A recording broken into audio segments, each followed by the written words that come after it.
When Yugyeom flips the light switch, the sound echoes in the empty space, dark save for the light streaming in through the windows from a single street lamp outside the dorm's living room window. And if you were really quiet, you could hear the youngest resident swearing under his breath. Damn, what's wrong? Yugyeom flipped the light switch again, but to no avail. The coffee table and sofas continued to cast black shadows that merged with dim corners. You step closer to Yugyeom's tall, broad frame. Perhaps a fuse blew? The street lamp outside is still on. You offer, trying to be helpful, when you sense his expression growing surlier by the second. Stay here and don't move. I'll check. Yugyeom, wait. I'll come with you. Hurrying forward in your new heels, you stop short of grabbing onto a sleeve. Senses heightened in the dark, you catch Yugyeom's breath hitching, and when long fingers reach down to thread through yours and squeeze reassuringly, you are thankful for his surprising tact in not pointing out a grown woman's irrational fear of the dark. Watch your step, lover. The command in the bass of his voice is familiar in an unusual situation. You've always thought that his deep, gentle voice was highly comforting and was especially grateful in this instance. Hand in hand, you gingerly make your way to the kitchen, the path lit only by Yugyeom's cell phone. And when he lets go to examine the fuse box, you wonder if you imagine the reluctance in his grip as he pulled away. Hand clenching into a fist, you try to preserve the sensation of his palm against yours for a while longer. Still not working? Yugyeom sighs. No. You look over at the undercooked bacon on the stove and say, we can always go elsewhere to eat. It doesn't make sense for you to be cooking in the first place when this meal is meant to make up for my botched apology dinner. No, I want to do this, and I won't allow you to distract me this time. The fierceness of his reaction makes your eyes widen. Voice softening, Yugyeom continues. Help me look for candles. Shouldn't you know where they're kept? You live in this place.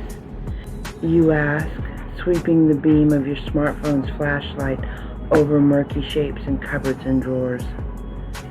Should I also know the contents of every storage closet in AOMG? I practically live there too. Don't get cheeky, Mr. Kim. That line should be reserved for you. Then after a beat of silence. The guys and I stock the cupboards regularly, but I have no idea about candles.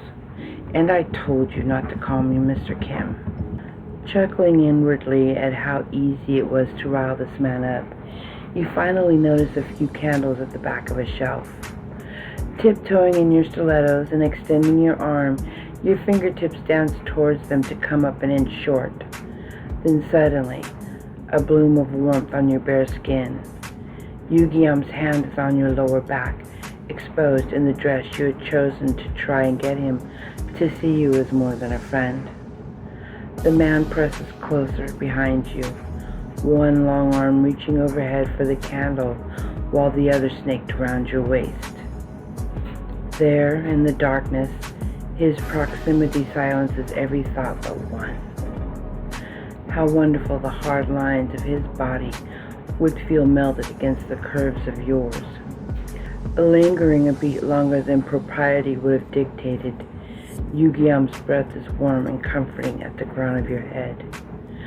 When he finally pulls away, the feather-light drag of his fingertips across the skin of your back sends shivers of pleasure down your spine. For it had taken the reserved matinee every shred of self-control to remain composed when he first laid eyes on you that evening. Perfection incarnate in an updo and that red dress, smiling to see him roll up in his Jeep. And when he noticed the tendrils that fell loose at the nape of your neck, the sudden weakness in his knees made him grateful to have already been seated. Sharp and short-lived, the smell of sulfur assails your nose when Yugyeom strikes a match, light throwing amplified shadows that dance across the walls as the wick of a pillar candle caught flame. When you lift your gaze to see his handsome face framed by a golden glow, the warm chocolate of twin irises intense as he holds your gaze across the wavering light, you forget how to breathe. So slowly pressing his lips to yours, Yugyeom does it for you. Satin flesh growing more and more passionate as it slid against yours. Yugyeom's attempt to convey the sincerity of his intent leaves you sighing into his kiss. I'm famished. Deep voice husky as he whispers in between planning kisses at the corners of your lips. You were on the verge of protesting about how Yugyeom could even be thinking about food at a time like this when he clarifies. I've hungered for you for so long. The neediness in his voice is surprising and incredibly arousing. Pulling back, you study his face, pupils wide and pink dusting the sharp angles of his cheekbones. The heady mixture of desire and vulnerability in those features seeping into your consciousness to transform into a yearning so basic and strong, only one that he could satisfy. Perhaps it was the absurdity of the situation you found yourselves in, dressed to the nines in his kitchen, or maybe something whispered in dark corners of the dimly lit space to goad you on. Because somewhere in the back of your mind, the thought of crossing the point of no return excited you, made you brave, bold enough to take what you wanted, and you wanted him. So you place your hands on his chest to palpate the pounding beneath firm muscle, the heat of his body permeating the black dress shirt that did little to conceal his physique. Hard masculinity beckoning to your fingers to run down that perfect torso until they trace the V-shaped angles at his hips, leading towards the buckle of his belt.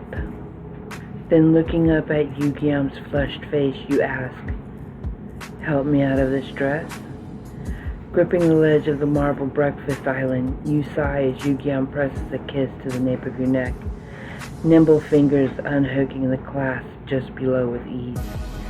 And when silk starts to slip from your glowing skin, you look over one shoulder to throw a coy glance at the man standing behind you, earning you a lascivious sigh. Leave those on, lover. He stops you in the middle of reaching for the suspenders on your garter belt, eyes roaming approvingly over the side of you in stockings and stilettos he had noticed earlier. Perfect. Mesmerized by long fingers undoing button after button, you barely register Yugyeom's comment as you watch, frozen, as his shirt falls from broad shoulders.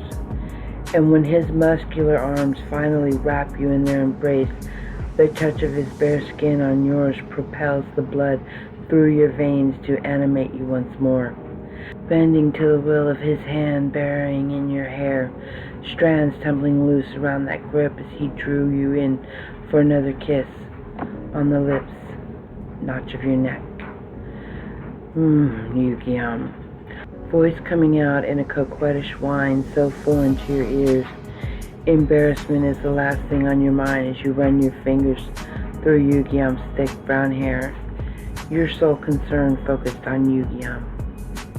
Delicious, Yugyeom murmurs, your inhibition shed layer by layer until you thought nothing of reaching to caress and squeeze his hand, as Yugyeom's name tumbles from your lips over and over again, drawing his attention to a sight that finally pushed him over the edge. Easily lifting you onto the satin lining of his jacket, haphazardly thrown over the breakfast island, you prop yourself up on your elbows and Yugyeom is pulled completely, irrevocably into your spell. Sarange, Yugyeom whispers in your ear before kissing you once again, greedily swallowing each of your moans. Testing the limits of his control and stopping now and then, he admires the exertion and ecstasy written on your face. Vaguely aware of Yugyeom's devilish grin, your vigorous movements made the candle flicker at the side of the island. You found that you could care less if the room were to be doused in darkness again, because every time you tried to open your eyes, the lids grew heavy with pleasure to hear his deep voice sing your name with almost animalistic satisfaction. Your heart already racing 1,000,000 miles a minute, you almost expire when Yugyeom wraps his arms around your waist to hold you against his body. He bends down and whispers, "Let's go take a bath." The gentle pressure of his arms around your waist cause the convulsions that overwhelm your body, causing Yugyeom to chuckle. The sweet sound of his laughter oozes with pleasure and liquid heat. You lean into him as you savor the weight of his body leaning against yours, and you say, "Shall we go?" You and Yugyeom grab a few lighted candles, and grinning sheepishly, he bows and says, "Ladies first." You lead him up the stairs to the master suite bathroom. Once inside the bathroom, Yugyeom puts the candle down and looks back as he closes the bathroom door. After the water chilled, you both exit the bathtub feeling mentally, physically, and emotionally rejuvenated. "Are you sure you're not hungry, Yugyeom? I'm starving." Yugyeom smiles at the sight of you searching through the fridge in the dorm's kitchen, trying to salvage whatever food you could. With you in his unbuttoned dress shirt revealing more of that perfect bottom in an enticing game of peekaboo every time you bent over to examine the contents of the crispers.